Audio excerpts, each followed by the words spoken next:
Magandang araw mga bossing. So 2025 na and Happy New Year sa lahat ng ating viewers, followers, mapa YouTube, Facebook. And syempre mga bossing, open na rin tayo ngayon sa ating TikTok account mga boss. Kaya sa hindi pa nakakapag-follow, so mag-follow na kayo sa ating TikTok. And syempre mga bossing, ngayong araw available tayo for 9 to 10 seater. Isa po itong 2004 na Isuzu Crosswind SUVi. So alam naman natin pagdating sa diesel engine, so number 1 pinagkakatiwalaan dyan is Isuzu. So sa kaya ngayon lang, sobrang dalang na ng ganitong unit. And ito kasi mga bossing is usually na nagbebenta may sentimental value kasi sobrang tibay nito. Ito po is isang timing gear mga bossing. So makina nito is 2.5 liters na diesel engine. So tinakbo nito mga bossing, nasa harapan natin is 138,000. So medyo mababa yan mga bossing as 2004 model mga boss, ano. And syempre naka R18 ang mags, kita mo naman naka chrome, kulay white yung ating unit mga bossing. And presentable to in out mga boss, no. And price nila dito, binibigyan nila to sa halagang 315,000 kasama yung transfer of ownership. So eto mga bossing, marami rin tayo nakikitang ganitong unit kaso sobrang dalang na nagbebenta. Usually talaga inaalagaan ng matindi to kasi kahit yung mga modelong unit may ipagsabayan pa to pagdating sa tibay at sa tibay mga bossing. And syempre number 1, sobrang mura lang sa maintenance nito mga boss, ano. And pagdating sa fuel consumption, ganun din po yan mga bossing. So dito muna tayo sa ating front area, papakita natin kung anong meron dito sa ating unit na 2004 model na Crosswind mga boss. Sa kanyang headlight, malinaw yan mga bossing, so walang basag. Medyo madilaw lang yung kanyang fog light mga boss. Then, ito is naka carbon fiber sticker yung kanyang hood. Okay, so ano lang to mga bossing, kumbaga binibenta lang, kumbaga yung unang may-ari ayaw nga halos ibenta kasi may sentimental value. So papakita lang natin kung ano meron dito, as is na kasi to mga bossing. Kumbaga diretsuhan na to sa buyer. Ang gagawin lang natin, ita-transfer lang natin sa makakabili mga bossing. Kumbaga yung transfer of ownership, lagi nating pag-iingatan niya kasi usually ng mga ngayon, mamaya magbago na naman si LTO, so mahalaga naka-transfer na sa pangalan niya mga boss para protection na nagbenta at saka ng nakabili mga bossing, ano. Yan, so ito mga bossing, may mga gasgas ng bahagya, may discoloration ng konti, pero pakita naman natin yung kanyang interior. Tsaka ito, kita mo yung tindig ng ating unit as 2004 model. Sa iba mga 2015 pa lang, 2010 talaga namang medyo lamog na, pero ito mga bossing napaka presentable. Okay, yan, so ito mga boss, naka leather yung upuan, napakalamig ng aircon na ito mga boss. Oh, yan, and same time manual transmission. Ito, walang basag yung dashboard niyan.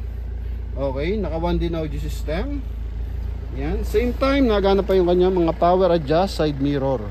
Yan, okay, then sa kabilang side din. And meron siyang dashcam na kasama. Maganda yung kanyang headliner. Nagana pa rin yung kanyang mga power window.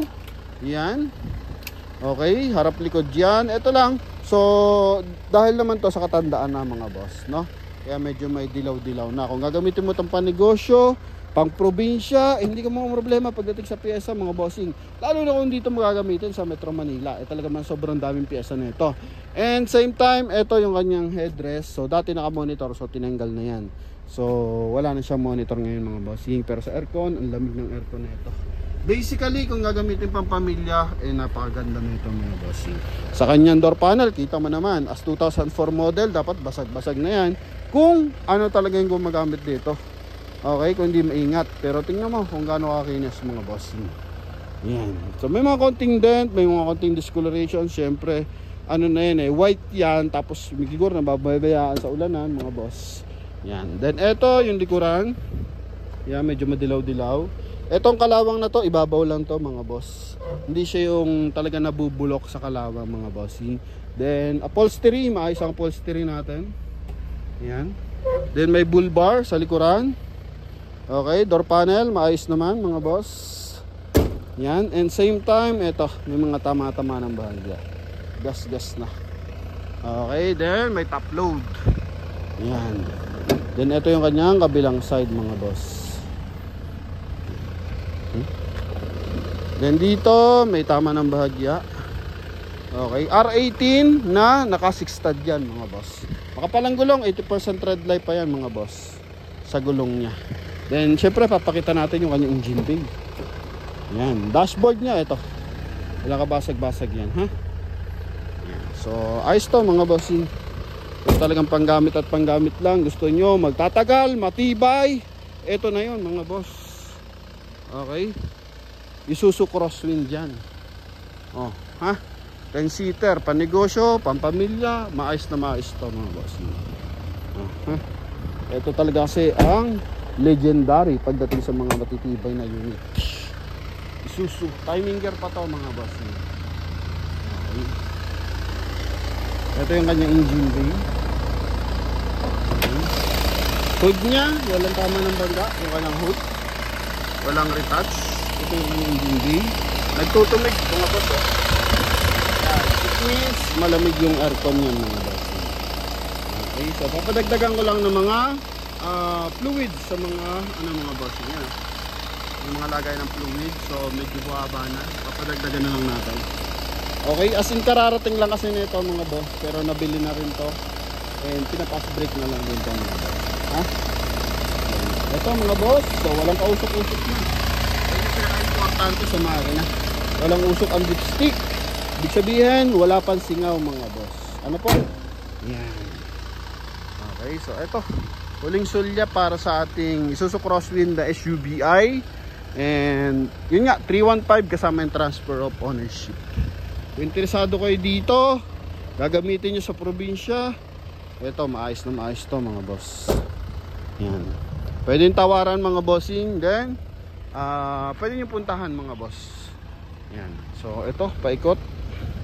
Sa Isuzu, normal lang na may ganyang usok-usok mga bossing. As diesel engine, pero hindi problema sa kanya yan mga boss. Ha? Yan. Ito na. So, yun lang mga bossing. Wala naman tayo nakikita dito ng malaking issue about sa unit. Yan, usually yung mga normal issue. Basta mahalaga dyan, maayos ang makina. And syempre, maayos yung ating transmission. And abangan nyo yung ating mga upload pang unit mga boss. So by the meantime, ito available tayo sa halagang 315,000 mga boss. Negotiable upon viewing mga bossing. So may interesado, tatawag lang kayo sa ating contact number na nasa screen, connected ng Viber and WhatsApp. Sa mga hindi pa nakapag-follow sa ating YouTube, Facebook, and syempre sa ating TikTok mga boss. So mag-follow na kayo mga bossing. Kasi marami pa tayong ibibigay na mga unit na mababa ang presyo mga bossing. Yan na.